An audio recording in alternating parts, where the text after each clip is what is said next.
Thank you very much for tuning in. In this video, I want to follow up pretty much from where I left off. The last video, I talked all about how to realize a business idea. And one of the kind of key parts that I focused in on was looking after yourself.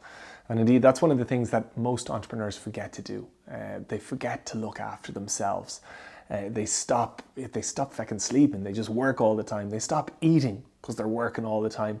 And unfortunately, very soon they burn out. And so this video is essentially self-care for entrepreneurs, which is actually, I kind of think, especially valuable in a time like this when entrepreneurs are being challenged from every angle, and not just professionally, but obviously, as entrepreneurs, our businesses are our lives. And so it really ripples out personally as well.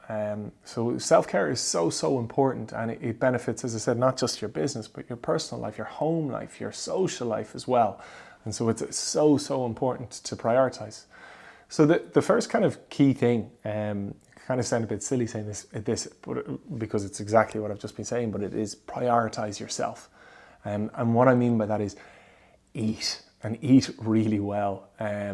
Sleep, make sure you're getting enough sleep, make sure you're rested, because you need to rest, you need to re-energize. It will completely change the decisions you make, the energy with which you bring to work, because at the end of the day, people work with people. And if you look kind of disheveled because you haven't slept and you haven't eaten and you're a bit all over the place, people will feel that, and people will be really detracted by that. Whereas on the other side of that, if you are yourself, if you've slept well, if you've eaten well, if you're looking after yourself, people feel that. It's what we call charisma. It's a positive energy that is so hard not to be attracted to. And so that is kind of the first key tip, is prioritize yourself. Now, very much in line with that, the second thing that I've really gotten huge value from is to give yourself some space. I think we're all hearing so much about meditation, and what actually the real value that people are getting from it is that they're cutting themselves off from distraction. And they're giving themselves time to catch up with themselves. And that makes sense when you think about the amount of stuff going through your head all the time, the amount of distractions that's either coming up from people or your phone. And you can very quickly find yourself in a position where you're literally reacting to everything in real time. And if you're being reactive, you can only make decisions so good. And oftentimes you'll have to make 3 or 4 or 5 decisions, when in actual fact, a thought out, grounded decision would only need to be made once. So in terms of making space for yourself, it's simple. It could be a walk, it could be sitting down in a room and just closing your eyes, but it's away from distraction. So it's away from music, it's away from a TV, it's away from others. It's just, as I said, cutting yourself off from distractions so that yourself can catch up with yourself. It sounds really simple, but it's so effective. And then within that space, giving yourself time to reflect on the past and what you've learned from it. So to let the lessons that you're learning through experience actually soak in, and let them shape your decisions for going forward. So to have a think about, okay, how are things going to be over the coming hours or the coming day? What challenges am I going to be faced with? And how am I going to engage with them? What decisions am I going to make? And in that position, we become grounded, thought out. And as I said, we find ourselves making just one solid, good, thought out decision instead of 5 or 6 reactive decisions. And so, funny enough, you can find yourself giving yourself 30 minutes or an hour of space and actually buying yourself a couple of hours of time, because you start working much more thought out, productive and efficient. And so that's really key.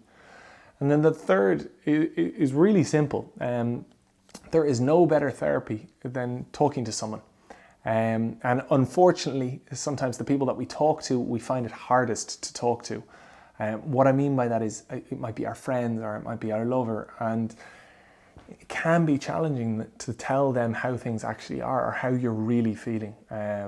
So sometimes you find somebody that you can confide into that might seem really random, but they might be somebody in a similar workspace to you in a different environment. But actually finding somebody that you can talk to, or it might be a therapist or a counselor, whatever it might be, but finding somebody that you can actually open up to and talk to, just in itself as a simple exercise, is so positive. Because those thoughts, when they're inside you, well, unfortunately, that stress, that energy, that all that negativity is inside you. But even the simple exercise of talking it out is hugely releasing. And I know that might have sounded a bit of wishy-washy, but we're all familiar with it when we have a DMC with a friend, or when we have a kind of a long overdue conversation with a lover or somebody. There's so much release that we feel. There's so much relief that we feel from that.